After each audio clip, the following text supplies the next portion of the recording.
5-1 against the top two teams in the Eastern Conference, you'd probably think, okay, that's not bad. And yet, you're probably not feeling great right now because of what happened in the second half here in Boston. A 2-point halftime lead devolves into a 7-point loss. That's Brian Oliver. I'm Matt Weiner.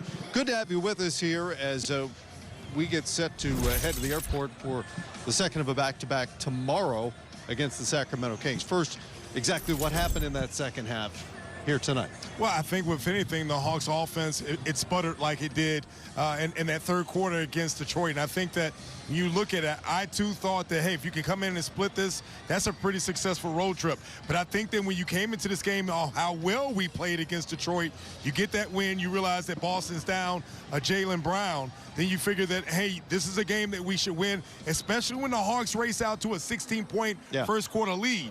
But then it was Peyton Pritchard and the Boston bench that really came in, gave them that huge shot in the arm. How they were not able to contain him, I thought that was one of the first things that really created a huge issue for them. Second half, combination of the Hawks offense being a little stagnant and them not being able to gain any kind of offensive rhythm was something that really plagued them. And the rebounds, obviously a huge factor for Boston. And once Pritchard starts hitting shots, and this is true of any good NBA player, it starts opening up things for other players because then all of a sudden the defensive attention is on him. Yeah, and what it was is that the Hawks really couldn't stop him. I thought that he did a good job in the first half coming in and getting his shot. You knew that he is a guy that can get downhill. Once he was able to do that, then it really kind of got really good for him because when you saw him, he could get any shot he wanted. When you looked at the night for him, 36 points, he had 6 threes, but he really had the Hawks backpedaling on all fronts because normally when you have guys like Dyson Daniels, Nickeil Alexander-Walker,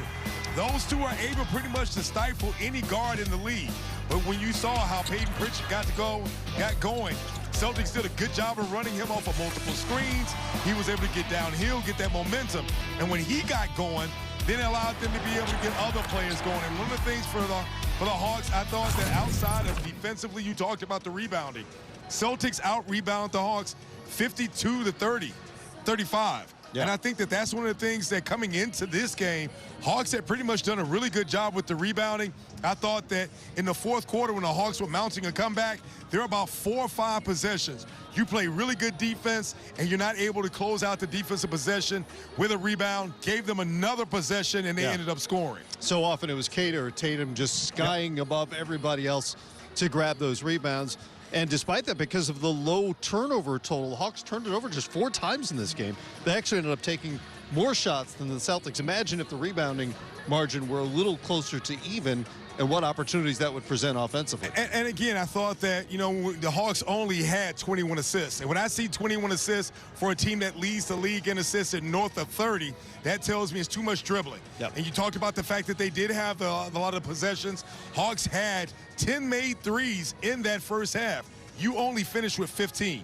And when you were not able to get those threes to go, that tells me you're not doing as good a job breaking the paint. You're not getting clean shots. And I thought that was one of the things that you knew about this team for the Celtics. They were going to go ahead and do a good job in how they defended. But in that first half, when the Hawks were able to race out to that 16-point lead, Matt, they did a great job of being able to open up the paint, to be able to get those uncontested shots. The ball was moving, and you had guys get in a nice little rhythm. That was one of the things that when you look at the difference from the first half, the 10 for 20, the second half, and the 5 for 22, Hawks were not getting as clean a looks. Celtics did a better job in how they were guarding on ball. But it's one of those things that if you look back at this game, you have to understand that there are 3 things. How you were unable to contain Peyton Pritchard, the defensive and offensive rebounding, and then the fact that in that third quarter, you only had 22 points. Yep, and that was when Pritchard had 13 of his 36. That was the most decisive quarter of the game. Overall, the Hawks offense managed just 34% shooting in that second half. So even though the total three-point numbers don't look bad on paper, 15 of 42 is not a bad percentage for a team. It's the fact that it all went away in the second half. They just couldn't generate the same type of looks and the same type of efficiency while the Celtics kept going. Tatum got going in the second half after being super quiet as he still works his way back, and it was just too much to overcome. We've got more Hawks Live coming up. We'll hear from Quinn Snyder in just a little bit. The win streak comes to an end tonight in Boston, both the road streak and the win streak in this building. Lots more ahead here on Hawks Live.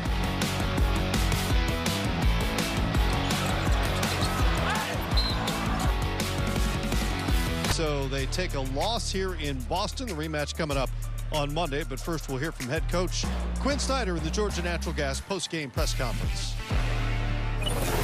That third quarter, I feel like, was one of the big turning points of tonight. Just seemed things went a little cold for you guys. Yeah, they had the one stretch where they, hit some threes and just rattled it, and I thought we were better offensively than the score indicated. But yeah, there was a couple of stretches like that. One we had, you're not going to hold the lead like we had the whole game, but I thought the third, but we responded. We competed. We just got to play better. I mean, how do you feel like, especially down the stretch, just like some of the shot making, the shot decisions? Getting great looks. I mean, yeah.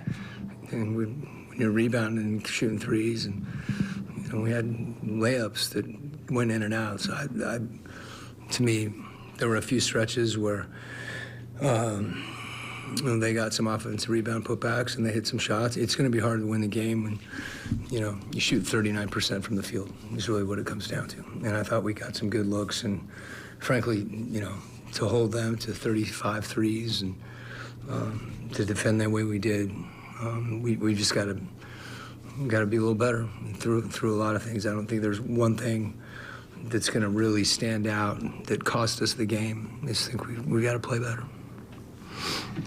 Quinn, for this team, tough to learn a lesson like this, but boy, what great preparation for what's to come. Yeah, I think, as I said, on the margins, we're going to be able to look and see the things that we need to do better. And, it's across the board, but I think there'll be some things that stand out. And that's the opportunity right there, is to get better and learn from it. It's interesting when everything was going the Hawks' way early, up 16, it was everything this club's been doing, which is the ball movement and the spacing. Yeah, there were some times where we didn't have our eyes out when we got into the paint. And, there were times also where our spacing did break down. Those two things impact one another. When you're not spaced, it's hard to pass. When you get in the lane, you've kind of done your job. If you can get your eyes out, it's a chance that we're going to get something better. All right? Okay. Quinn Snyder there on how the offense became discombobulated there in the third quarter in particular. Jalen Johnson had some really good moments in this game and wound up with the numbers to show it. Well, I like the fact that when he came out in that first half, he did a good job of being able to balance getting his offense, getting his teammates going. And Quinn talked about the fact that they did a good job of swinging the ball. One of the guys as a recipient of that was Jalen Johnson. He got the 3-ball to go. And I think in the second half did not have the offensive night to be able to carry over. But for the overall game, you see 29 points, the 9 for 21, the 6 rebounds, and 6 assists. When the Hawks were able to get that first half lead, a lot of it was Jalen Johnson doing his thing, being able to get to the basket, to be able to get his shots. And I thought that Hawks did a good job of giving him the opportunity to be able to get downhill. Yeah, he finishes with the 29, but it's not enough for the Hawks tonight. FanDuel revisit Jason Tatum, who got hot in the second half after a very slow start. Well, I think a lot of it was because of the numbers that Peyton Pritchard put up. You had to guard him, and then they did a good job of putting him in position. I thought in that third quarter, did a good job of trying to give Jason Tatum a lot of touches. But he was able to get right there in the middle of the lane, got that little runner to go. Once he got a couple of buckets to go, then you saw the rest of his game come back. This is a guy that you still think that is really trying to work his way back into shape. But we saw time and time again some vintage Jason Tatum. His ability to get to the free throw line. You saw his numbers of 26 points. It's the rebounding that I thought was huge for them too. And at the end of the shot clock, came up with some clutch buckets for the Celtics. He's such a tough cover, and I talked to Dyson Daniels before the game about guarding him. You want to be physical with him. He pointed out he doesn't have the quickest first step in the world, but he's very good at the little bump to get space. He's shifty too. And his footwork is impeccable. Yep. And you saw more of that in the second half. You also saw more screening action for him to get switches on different defenders in that second half. Boston takes round 3 of 4 with the conclusion coming up on Monday night back at State Farm Arena. More Hawks Live on the other side here from Beantown.